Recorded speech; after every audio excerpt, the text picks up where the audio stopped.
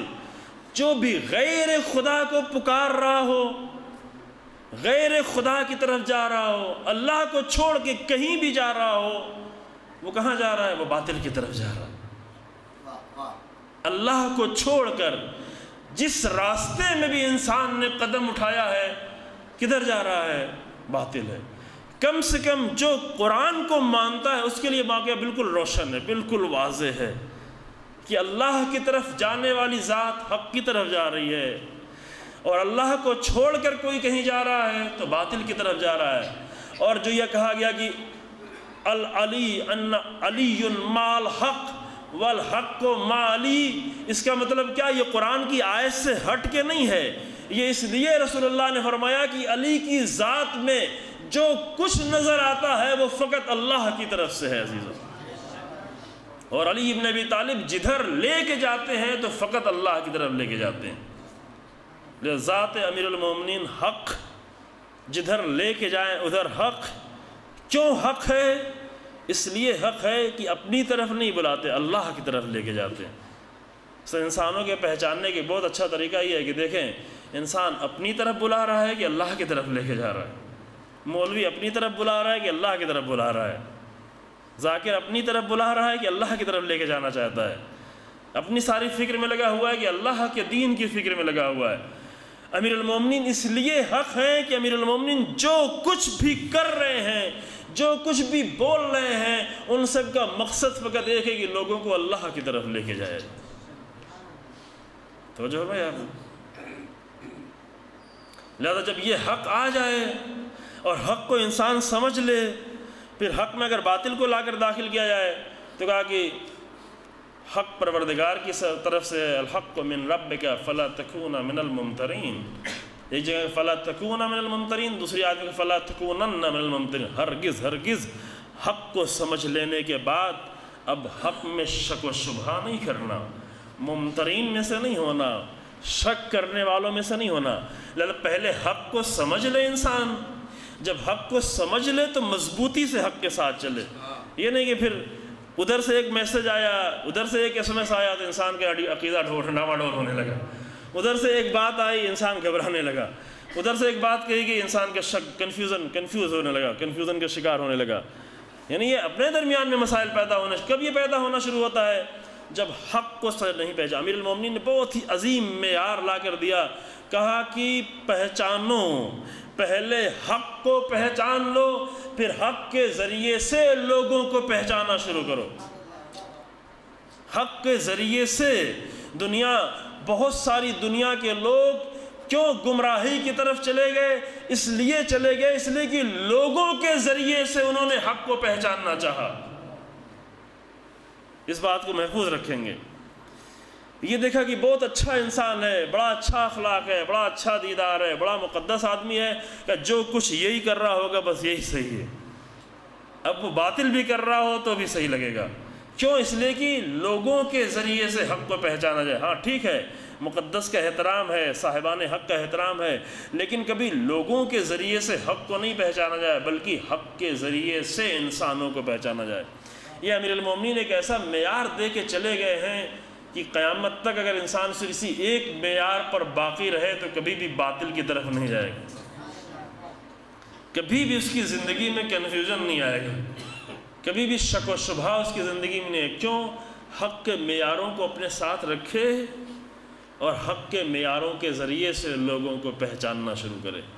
عالم اسلام میں رسول اللہ کے بعد اتنی بڑی امت کی گمراہی کی ایک بڑی وجہ یہی تھی کہ لوگوں نے چاہا کہ افراد کے ذریعے سے حق کو پہچانے، حق کے ذریعے سے لوگوں کو نہیں پہچانا. یہ اتنا بڑا آدمی، اتنا بزرگ، یہ رسول اللہ کے فلاں، تو یہ رسول اللہ کے فلاں، تو یہ ایسے، تو یہ ایسے. افراد کے پیچھے بھاگنا شروع ہوئے، حق کے پیچھے نہیں آئے. اگر حق کے پیچھے آتے اور حق کے ذریعے سے انسانوں کو پہچانتے تو سب سے پہلے امیر المومنین کی ذات نظر آتی. تو سمجھ آپ نے. لیکن چونکہ افراد کو دیکھ کر حق کو ڈھونڈ رہے تھے، لہذا افراد طرح طرح کے نظر آتے ہیں، افراد ہر طرح کے نظر آتے ہیں، اور ہر طرح کے لوگ پیچھے چلنا شروع کر دیتے ہیں. لہذا خود امیر المومنین اپنی ذات کے فرماتے بہت ہی عظیم جملہ ہے امام کا، امام کے کلام کی طرف توجہ یہ بہت ہی اہم چیز ہے، پتہ نہیں میری نگاہ میں بہت اہم ہے، اور خدا کرے کہ انشاءاللہ آپ کی نگاہ بھی مسئلہ ہو کہ امام کا نام اور امام کے نام سے آگے بڑھ کے امام کا کلام۔ ابھی ہم ایک حد تک آئے ہیں، امام کے نام تک آئے ہیں، امیر المومنین کے نام تک ہم پہنچے ہیں، کہ یہ بھی ایک بہت بلند مقام ہے کہ لوگ نام تک پہلے پہنچیں، امیر المومنین کے نام تک، جناب زہرا کے نام تک، امام حسین علیہ السلام کے نام تک۔ لیکن نام تک پہنچنے کے بعد اس کے بعد کا مرحلہ طے کرنا ہے کہ امام کے نام سے امام کے کلام تک انسان پہنچے۔ ابھی کلام کے مرحلے بہت کم طے ہوئے ہیں عزیزو، امیر المومنین کے کلام کا مرحلہ ابھی بہت کم طے ہوا ہے۔ امیر المومنین خود اپنے بارے میں فرماتے ہیں کہ لو کشف الغطاء لمزددت یقینا، اگر سارے پردے ہٹا دیے جائیں تو میرے یقین میں ذرہ برابر اضافہ نہیں ہوگا۔ یہ کون بول سکتا ہے؟ یہ وہ بول سکتا ہے کہ حق کے سارے پردے اس کے لیے پہلے ہی سے روشن ہو چکے ہیں، سارے حجاب اس کے لیے پہلے ہی سے ہٹے ہوئے ہوں، لہذا ذرہ برابر میرے ایمان میں اضافہ نہیں ہوگا، میرے یقین میں اضافہ نہیں ہوگا، کیونکہ سارے مرحلے پہلے سے طے کیے ہیں۔ دوسرے مقام پر خود امیر المومنین فرماتے ہیں کہ ما شککت فی الحق مذ اریتہ، جب سے مجھے حق دکھایا گیا اس کے بعد سے میں نے ذرہ برابر حق میں شک نہیں کیا ہے۔ ان جملوں کی قدر جانیں عزیزو، یہ فقط اس لیے ہم نہیں پڑھ رہے ہیں کہ امام کا اتنا بڑا کلام ہے، یہ اس لیے پڑھ رہے ہیں کہ انسان اس معیار تک پہنچے کہ پھر بار بار شک و شبہ میں نہیں پڑے۔ ایک مجلس سننے تو کہ ہاں یہ بات حق نظر آتی ہے، پھر دوسری مجلس سننے تو کہ ہاں یہ بھی حق نظر آتی ہے، ادھر بھی تعریف ہو ادھر بھی تعریف ہو، ادھر بھی نعرے ہوں ادھر بھی نعرے ہوں، ہر بات پہ نعرہ ہو، امام کے موافق بات کہی جائے تو بھی نعرہ ہو، امام کی زندگی کے مخالف بات کہی جائے تو بھی نعرہ ہو۔ عجیب ہے، یعنی واقعاً عجیب ہوتا ہے۔ یہ سب کیوں ہو رہا ہوتا ہے؟ یہ اتنا الگ الگ ہر جگہ کیوں نعرے لگ رہے ہوتے ہیں؟ اس لیے لگ رہے ہوتے ہیں کہ انسان ابھی وہ معیار کو اپنے سامنے نہیں رکھ پایا ہے عزیزو، شک میں پڑا ہوا ہے، اتنا زیادہ شک میں پڑا ہوا ہے کہ ہر بات اسے اچھی لگنے لگتی ہے۔ قرآن کے اصولوں کے مطابق بات کی جائے تو بھی نعرہ لگ جائے گا، قرآن کے اصولوں کو پامال کیا جا رہا ہو تو بھی نعرہ لگ جائے گا۔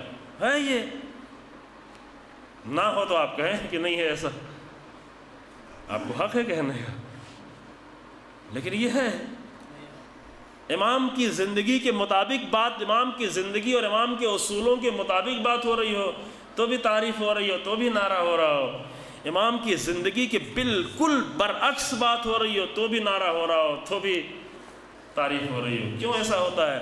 اس لیے کہ اصول ہمارے سامنے لا کے نہیں رکھے۔ کربلا اس لیے ہے عزیزو تاکہ کربلا کے ذریعے سے زندگی کے اصول کو لیا جائے، کربلا کے ذریعے سے حق کے اصولوں کو آ کر لیا جائے۔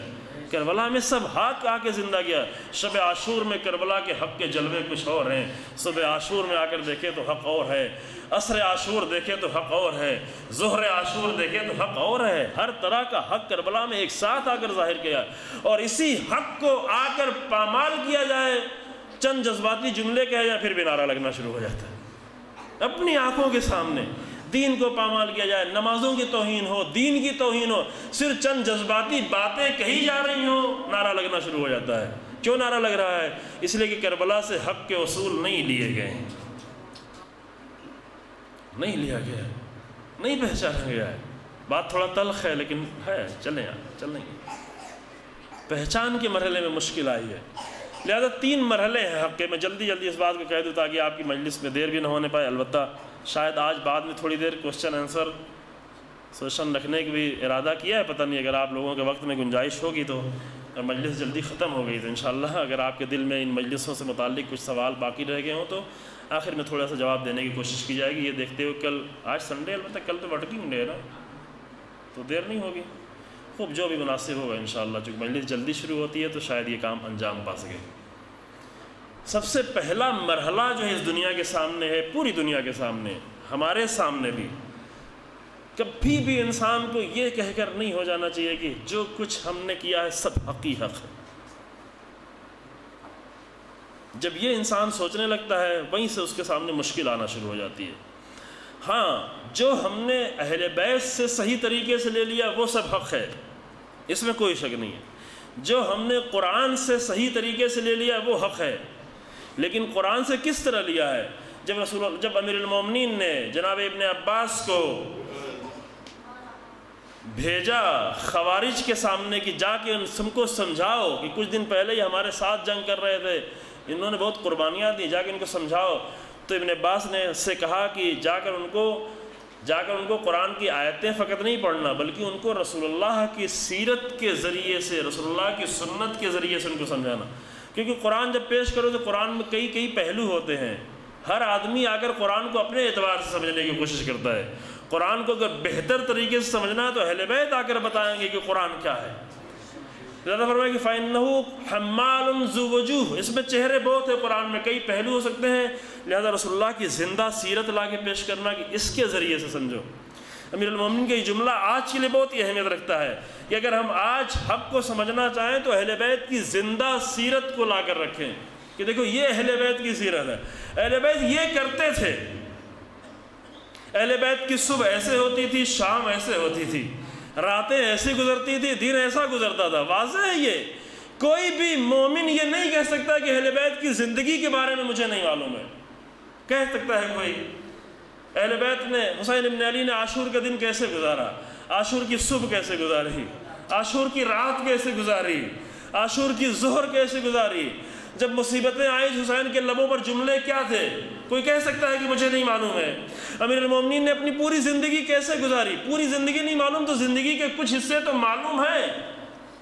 خوب حق کو سمجھنے کے لیے سب سے بہتر طریقہ ہے کہ امیر المومنین کی زندگی کو سامنے لا کر رکھ دیا جائے۔ جب کوئی آ کر دین کے خلاف باتیں کرنا شروع کرے تو اس کو کیسے بتائے کہ امیر المومنین کی زندگی یہ ہے میرے بھائی، حسین ابن علی کی زندگی یہ ہے، کربلا والوں کی زندگی یہ ہے، کربلا والوں کے حق کے اصول یہ ہیں، فارمولے یہ ہیں۔ فرمایا کہ تم اس کو لے کے جانا، اس کے ذریعے سے آ کر سمجھانا۔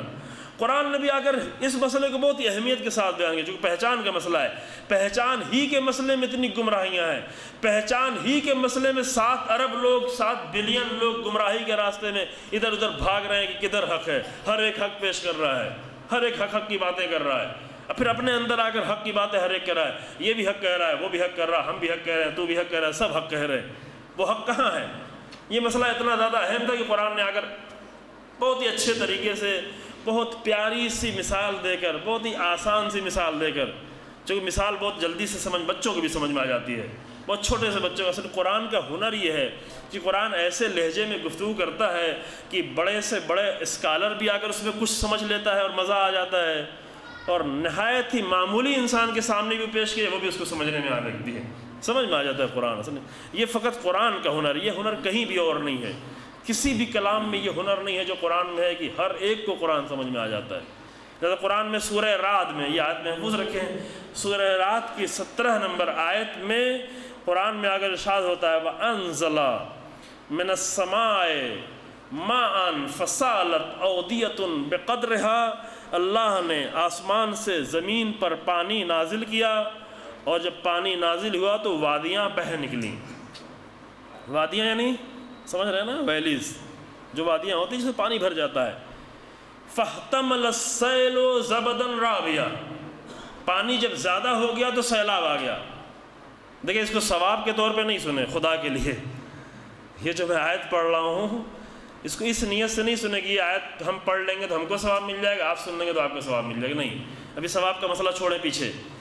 اس آیت کے ذریعے سے حق کے اصول کو سمجھنے کی کوشش کریں، جو دنیا کے سب سے بڑا مسئلہ، پوری دنیا کے سب سے بڑا مسئلہ یہ ہے کہا کہ جب بارش نازل ہوتی ہے، پانی نازل ہوتا ہے اور تیز پانی آتا ہے اور ساری وادیاں بہنے لگتی ہیں، تو فَحَتَمَلَ السَّيْلُ زَبَدًا رَابِيًا، تو سیلاب میں اوپر اس کے جھاگ آنا شروع ہو جاتی ہے۔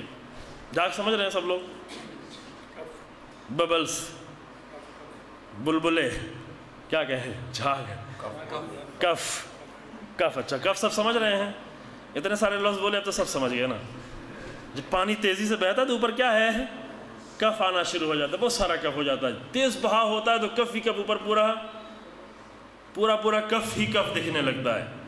یہ کف دیکھ کے انسان سمجھتا ہے کہ ارے یہ کف اتنا زیادہ کہاں سے آ گیا؟ کف ہی کف ہر طرف دکھ رہا ہے، کہیں کف تو نازل ہونا نہیں شروع ہو گیا آسمان سے؟ کف تو نہیں گرا تھا، یہ کف کہاں سے آیا؟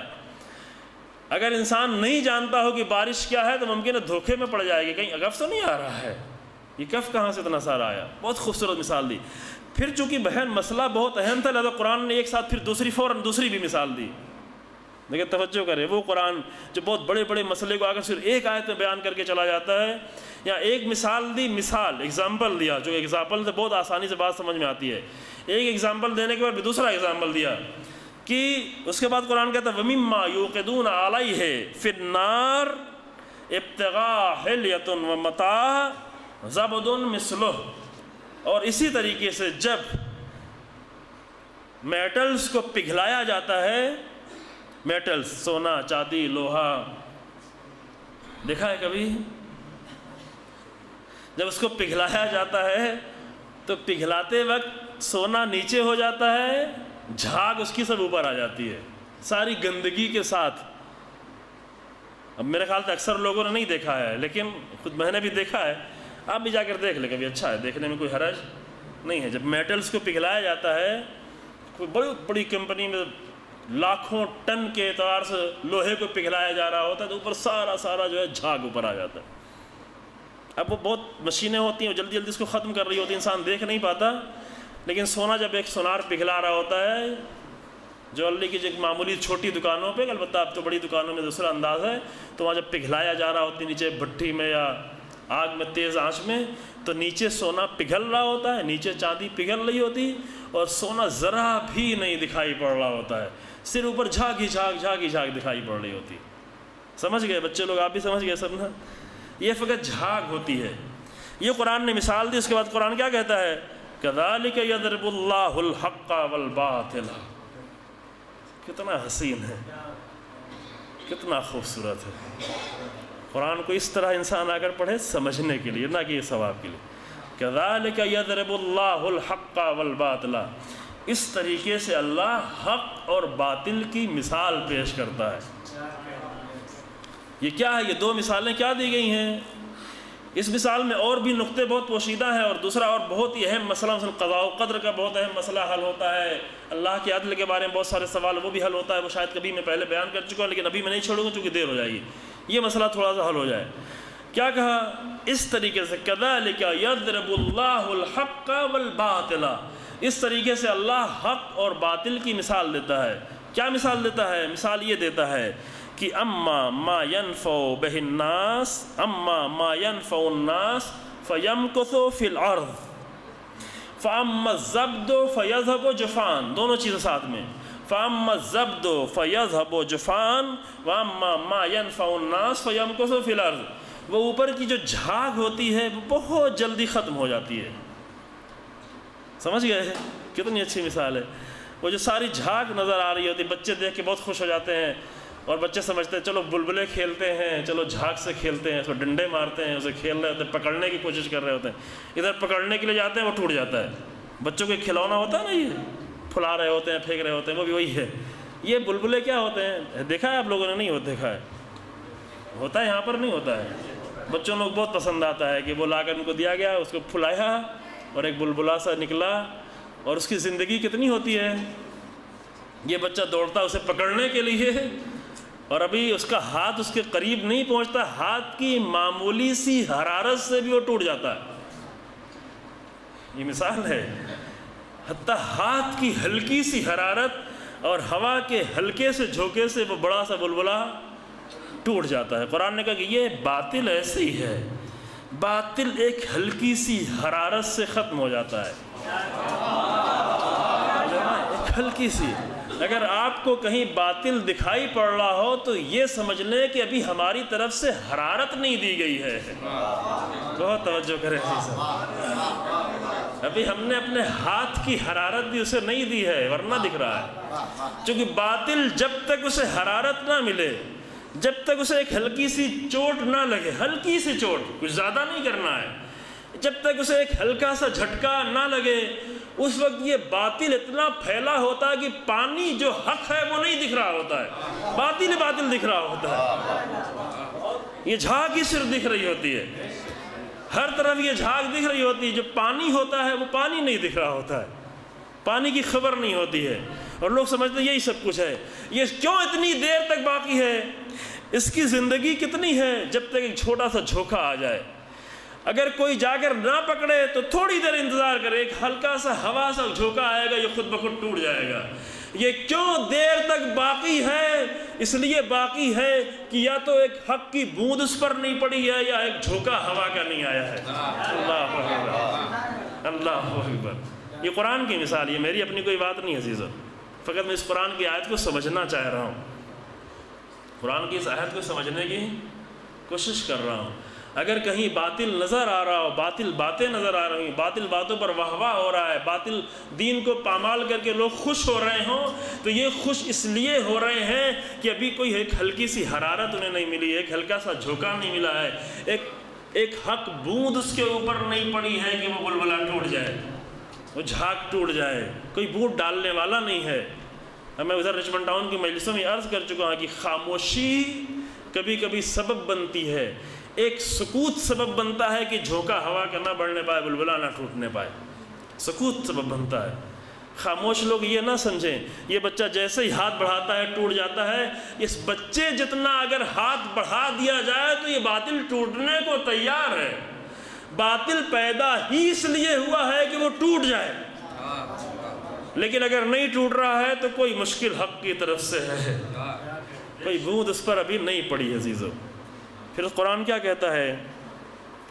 فَأَمَّا الزَّبْدُ فَيَذْهَبُ جُفَاءً وَأَمَّا مَا يَنْفَعُ النَّاسَ فَيَمْكُثُ فِي الْأَرْضِ۔ یہ ٹوٹ گیا، لیکن جو حق ہے پانی وہ کیا ہوتا ہے؟ فَيَمْكُثُ فِي الْأَرْضِ، وہ زمین کے اندر جا کر چھپ جاتا ہے، جھاگ سے کبھی پیاس نہیں بجھائی جاتی۔ توجہ کریں، یہ جھاگ دکھائی بہت زیادہ پڑ رہی ہو، لیکن اس جھاگ سے کسی کی پیاس نہیں بجھے گی، اس جھاگ سے کوئی پاک نہیں ہوگا، اس جھاگ سے لباس نہیں دھلا جائے گا، اس جھاگ سے تطہیر نہیں ہوگی، اس جھاگ سے گندگی نظر آئے گی لیکن پاکیزگی کبھی نظر نہیں آئے گی۔ پاکیزگی حاصل کرنا ہے تو پانی ڈھونڈنا پڑے گا۔ ہاں، پانی کی اگر قدر نہیں کی گئی تو ممکن ہے پانی جا کر زمین کے اندر چھپ جائے، پانی لینے والے پانی کو لے لیں تو پانی آ جائے گا۔ پانی اگر صدف میں چلا گیا تو موتی بن جائے گا، لیکن صدف کا منہ چاہیے جو اسے لے، اگر نہیں لے گی تو یہ پانی کہاں چلا جائے گا؟ پانی زمین کے اندر چلا گیا، دریا میں چلا گیا، لیکن جانے کے بعد بھی پانی ختم نہیں ہوگا۔ توجہ کریں، زمین کے اندر بھی جانے کے بعد پانی کا ایک قطرہ بھی کبھی ختم نہیں ہوتا۔ ہاں، اگر لوگ اس کو لینے کے لیے تیار نہیں ہوتے تو وہ چھپ ضرور جاتا ہے۔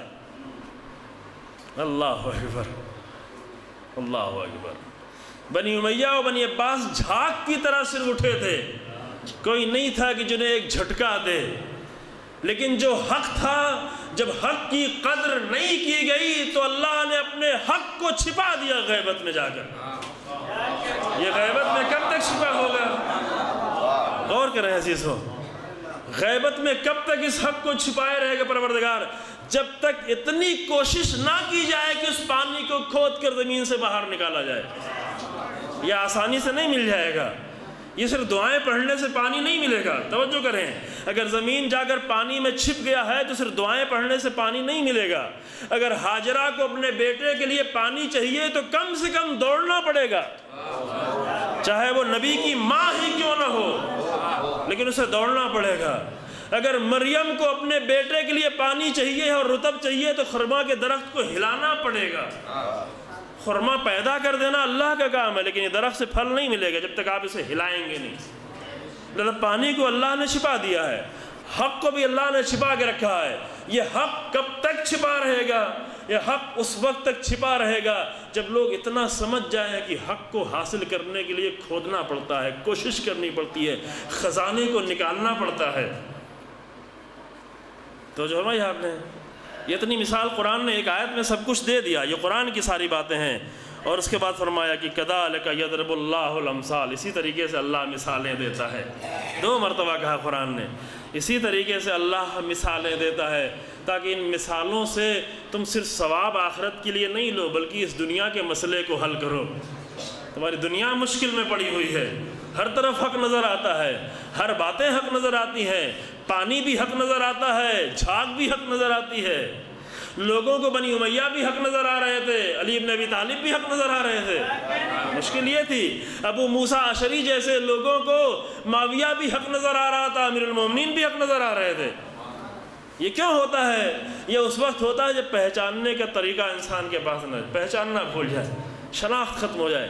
3 علامتیں عزیز و پان باطل کی اسی آیت میں چھپا ہوا ہے۔ باطل کی 3 علامتیں ہیں۔ باطل کی ایک نشانی یہ ہے کہ ہوتا کم ہے لیکن دکھاتا بہت زیادہ اپنے آپ کو۔ جھاگ کم ہے، جھاگ کے پاس کوئی طاقت نہیں ہے، جھاگ کے پاس کوئی اختیار نہیں ہے، جھاگ کچھ بھی نہیں کر سکتی، جھاگ کسی کی بھی پیاس کو نہیں بجھا سکتی، جھاگ کسی کو بھی سیراب نہیں کر سکتی، جھاگ سے کسی کی روح کو تسکین نہیں مل سکتی، لیکن دکھتی بہت زیادہ ہے۔ 4 لوگ ہوں گے لیکن دکھیں گے بہت زیادہ، 4 لوگ ہوں گے لیکن دکھیں گے بہت زیادہ، اپنے آپ کو بہت زیادہ دکھائیں گے، بہت زیادہ ظاہر کریں گے، بہت زیادہ اپنے آپ کو پیش کریں گے۔ ایک علامت یہ ہے، میں کسی چیز میں داخل نہیں ہونا چاہتا چونکہ ان سب میں بھی بہت مطلب اندر پوشیدہ ہے، لیکن جلدی سے گزرنا چاہتا ہوں۔ ایک علامت یہ ہے کہ جھاگ اپنے آپ کو ظاہر بہت زیادہ کرتی ہے۔ دوسری علامت یہ ہے کہ جھاگ کی باطل کی زندگی کم ہے۔ زندگی صرف اتنی ہے کہ جب تک حق کی طرف سے کوئی کوشش نہ ہو، جہاں حق کی طرف سے تھوڑا سا کوشش ہو وہیں باطل کی زندگی ختم ہو جاتی ہے۔ اگر باطل کہیں زندہ نظر آتا ہے عزیزو تو یہ نہ سوچ لیں کہ باطل بہت مضبوط ہو گیا ہے، بلکہ یہ سوچ لیں کہ حق والوں کی کوششیں بہت کم ہو گئی، صاحبان حق کی کوشش بہت کم ہو گئی۔ ایک تیسری علامت اور بھی، اور بہت ہی اہم علامت، اور وہ کیا ہے کہ باطل ہمیشہ حق کے سہارے زندہ رہتا ہے۔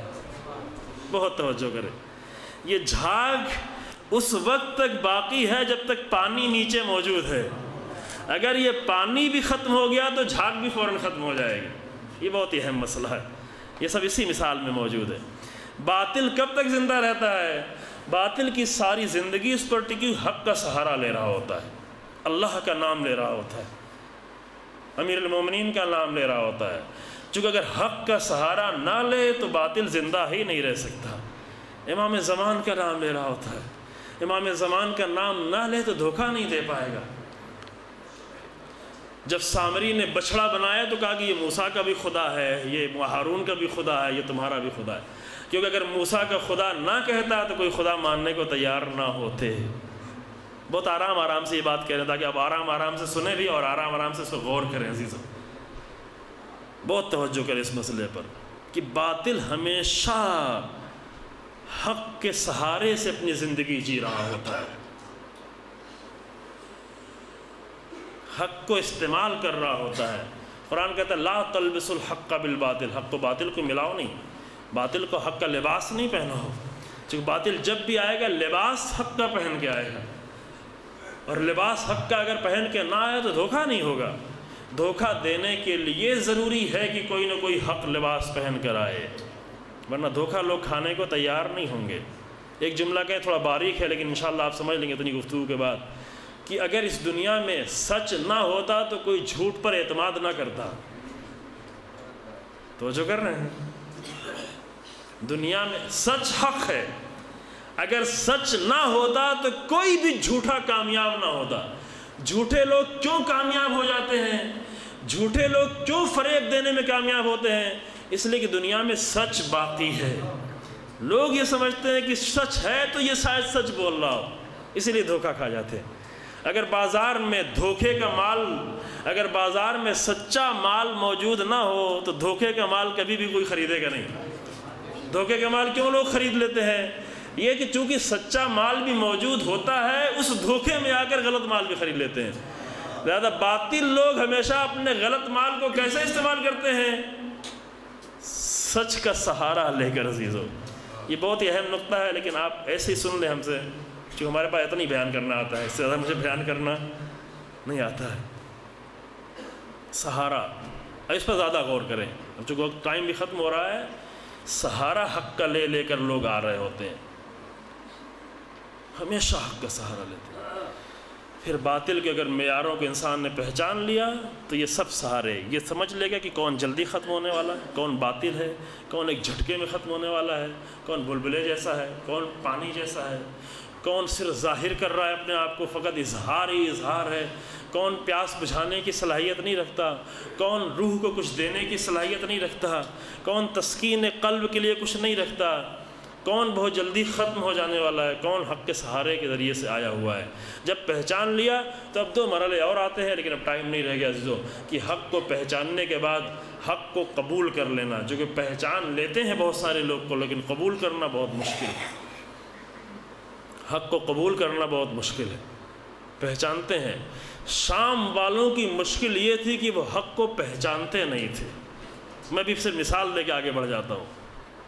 شام والوں کی مشکل یہ تھی کہ وہ حق کو پہچانتے نہیں تھے۔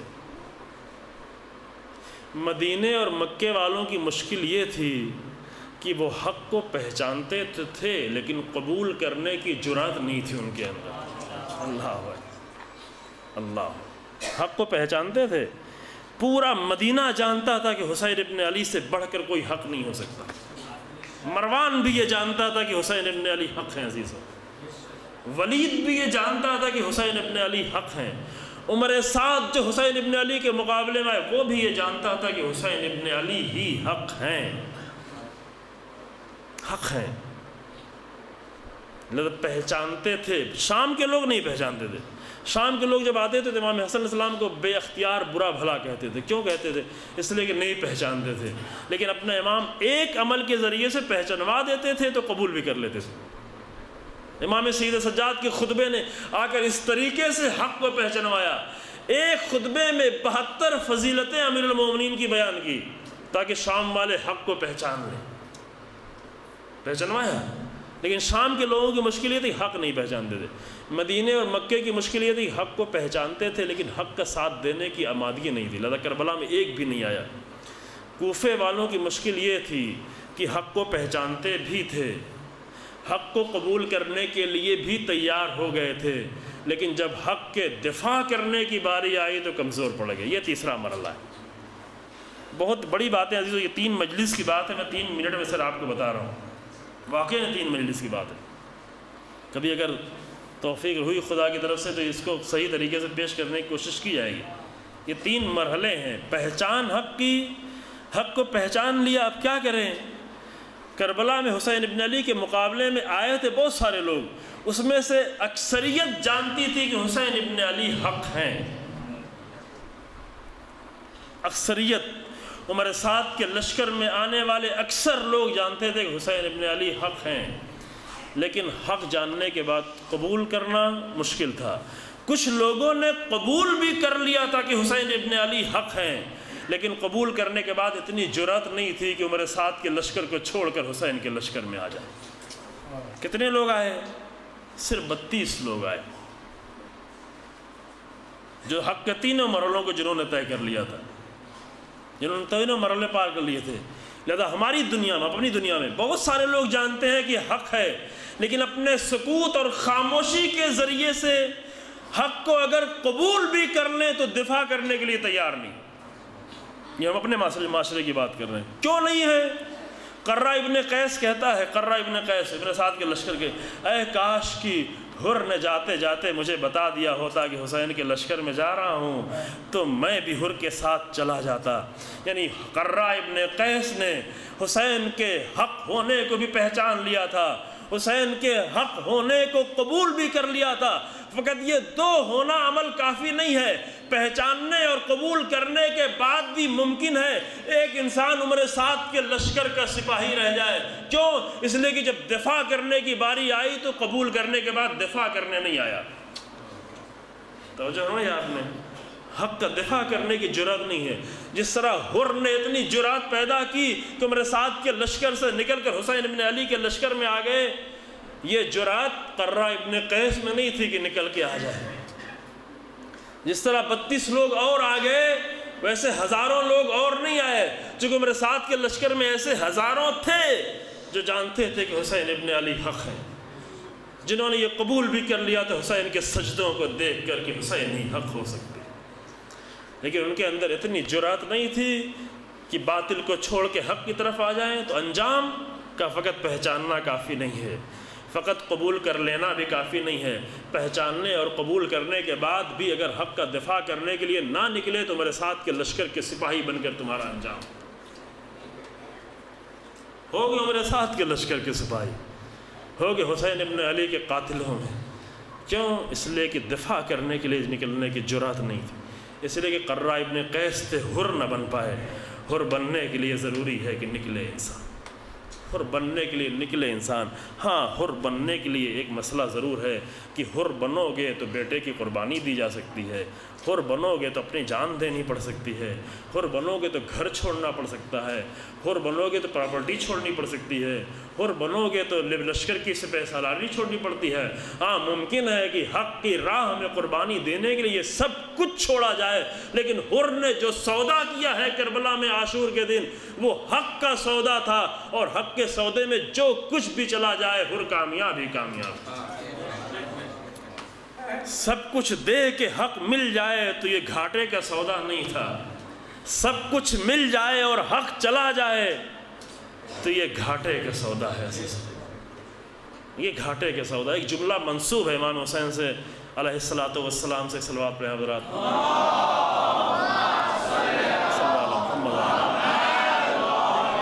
منسوب ہے، نہیں معلوم کہ امام کا جملہ ہے، بعض لوگ کہتے ہیں کہ امام کا جملہ ہے، بعض لوگ کہتے ہیں کہ نہیں، دعائے رفع کے آخر میں ہے، بعض لوگ کہتے ہیں کہ بعد میں اس کا اضافہ کیا، بعض لوگ کہتے ہیں کہ امام کا جملہ ہے، لیکن ہے بہت ہی خوبصورت جملہ۔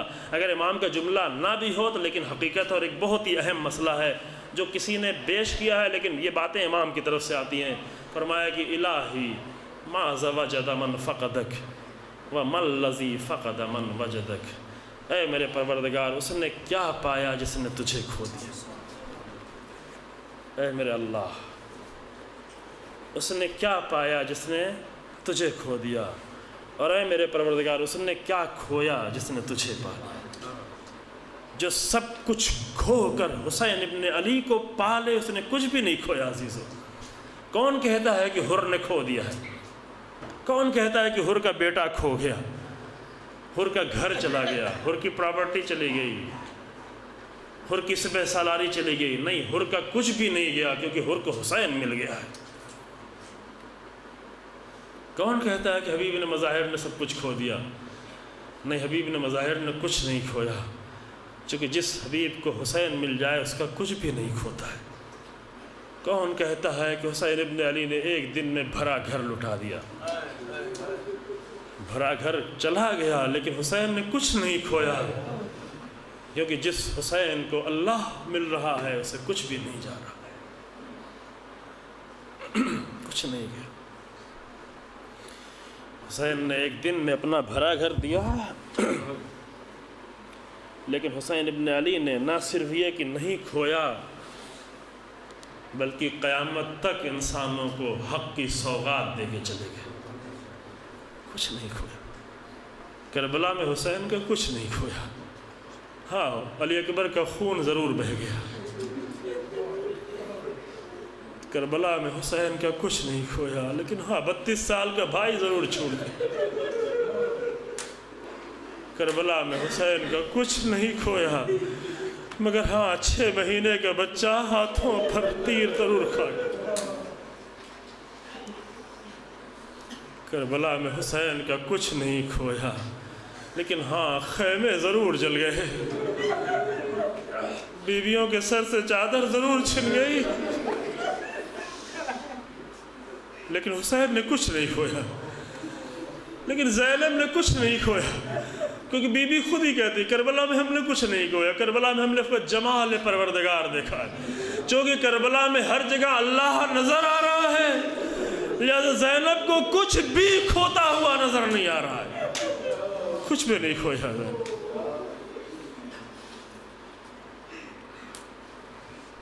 حسین ابن علی کی غیرت دار بیٹی بیان کرتی ہے، یہ روایت جناب عبداللہ ابن حسن کی ہے، حسن مصنع، جناب حسن مصنع کے فرزند عبداللہ نے اپنی ماں فاطمہ بنت الحسین سے یہ روایت بیان کی ہے، بہار الانوار میں اور دوسری کتابوں میں۔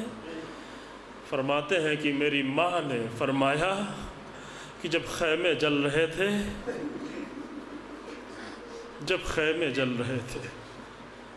عزیزو، ہمارا دل چاہتا ہے کہ ایک قطرہ آنسو کا گرے لیکن معرفت کے ساتھ گرے۔ میری آواز پہ آپ بالکل نہ روئیں، فقط چند قطرے آنسو روئیں، دل تھوڑا سا پسیج جائے، آنکھیں تھوڑا سا نرم ہو جائیں۔ اگر معرفت کے ساتھ ہو جائیں تو اللہ کے یہاں بہت زیادہ ہے یہ سب کچھ۔ لہذا سنیں، عبداللہ ابن عباس کہتے ہیں کہ میری ماں بیان کرتی ہیں کہ جب خیمے جل رہے تھے، بیویاں گھبرا کر ایک خیمے سے دوسرے خیمے میں جا،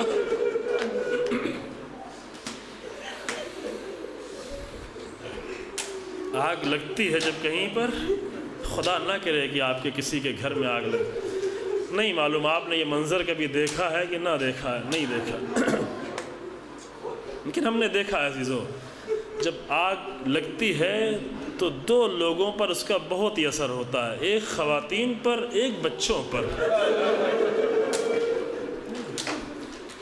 مردوں کی کوشش ہوتی ہے کہ اگر آگ بجھانا شروع کریں، پانی لاتے ہیں، کوشش کرتے ہیں، بھاگتے ہیں، دوڑتے ہیں، ساری کوشش کرتے ہیں کہ آگ بجھ جائے، لیکن نرم دل خواتین پر آگ جلنے کا بہت اثر ہوتا ہے، کم سن بچوں پر آگ جلنے کا بہت اثر ہوتا ہے۔ ایک گھر میں اگر آگ لگتی ہے تو روتے ہیں، تڑپنے لگتے ہیں، فریادیں بلند کرتے ہیں، اللہ اللہ، کربلا میں صرف خواتین ہی ہیں اور بچے ہی ہیں، اگر ایک مرد ہے تو بیماری کے عالم میں غش میں پڑا ہوا ہے۔ جو ظالم ہے وہ کوئی آگ بجھانے نہیں آ رہا ہے، سب آگ جلانے آ رہے ہیں۔ ایک خیمہ جلا، بیویاں دوسرے خیمے میں، بچے گھبرائے ہوئے، کوئی ادھر جا رہا تھا، کوئی ادھر جا رہا۔ اے زینب سنبھالو ان بچوں کو، اے ام کلثوم سنبھالو ان بچوں کو۔ زینب ایک کو سنبھال لی، بچوں کو پکڑ لی ہے، چھوٹے چھوٹے بچوں کو سنبھال لی ہے، بیویوں کو سہارا دے رہی، ایک خیمے سے دوسرے خیمے میں، پردوں کی حفاظت بھی کرنی ہے، دوسرے خیمے سے تیسرے خیمے میں، سارے خیمے جلنے لگے، سارے خیمے جلنے لگے۔ بی بی بیان کرتی ہے فاطمہ بنت الحسین کی ایک ظالم میری طرف بڑھا، ایک ظالم میری طرف بڑھا، یہ غیرتدار بیٹی ہے، حسین کی غیرتدار بیٹی ہے۔ جب ظالم آگے بڑھنے لگا تو بی بی نے کہا کہ میں نے تیز قدموں سے آگے بڑھنا چاہا، پھوپھیوں کی طرف میں نے بڑھ کر آگے جا کر پھوپھی کے قریب جانا چاہا، لیکن زینب ام کلثوم خود بچوں کو سنبھال رہی تھی، کوئی بی بی ادھر جا رہی تھی، کوئی بی بی ادھر جا رہی تھی، لیکن ظالم نے تیزی سے میرا پیچھا کیا۔ جب میں تیزی سے آگے بڑھنا چاہی تو پیچھے سے ظالم نے نیزہ مارا۔ اب روایت میں یہ نہیں معلوم کہ نیزہ لگا یا نہیں لگا، لیکن بی بی گر پڑی، نہیں معلوم ٹھوکر کھا کے گر پڑی، کہ کس وجہ سے زمین پر بی بی گر پڑی۔ اب تھوڑی دیر بعد جب غش سے بی بی کو افاقہ ہوا تو دیکھا کہ بوبی ام کلثوم کے زانو پر۔ بعض مصائب پڑھنا بہت سخت ہوتا ہے عزیزوں، بہت مشکل ہوتا ہے مصائب پڑھنا، لیکن اب یہاں تک آ گئے تو سن لے۔ دیکھا کہ میں بیان فرماتی کہ میرا سر میری پھوپھی ام کلثوم کے زانو پر تھا، مجھے اپنے سر میں کچھ ہلکے پن کا احساس ہوا تو میں نے اپنے سر کو، اپنے ہاتھ کو جو سر پہ رکھا تو دیکھا سر پہ چادر نہیں تھی۔ حسین کی غیرتدار بیٹی نے آواز دی، اے پھوپھی اماں، ہل لی من خرقۃ استر بہا راسی، اے پھوپھی اماں کیا ایک کوئی لباس کا ٹکڑا مل جائے گا جس سے میں اپنے سر کو چھپا لوں؟ آواز دی، امتک مثلک، اے میرے لال تیری پھوپھی بھی تیرے طریقے سے ہے، تیری پھوپھی کا بھی سر کھلا ہوا۔ اِنَّا لِلَّهِ وَإِنَّا إِلَيْهِ رَاجِعُونَ۔ سَيَعْلَمُ الَّذِينَ ظَلَمُوا أَيَّ مُنْقَلِبٍ يَنْقَلِبُونَ۔ ربنا تقبل۔ آپ حضرات سے گزارش ہے کہ ایک سورہ فاتحہ کی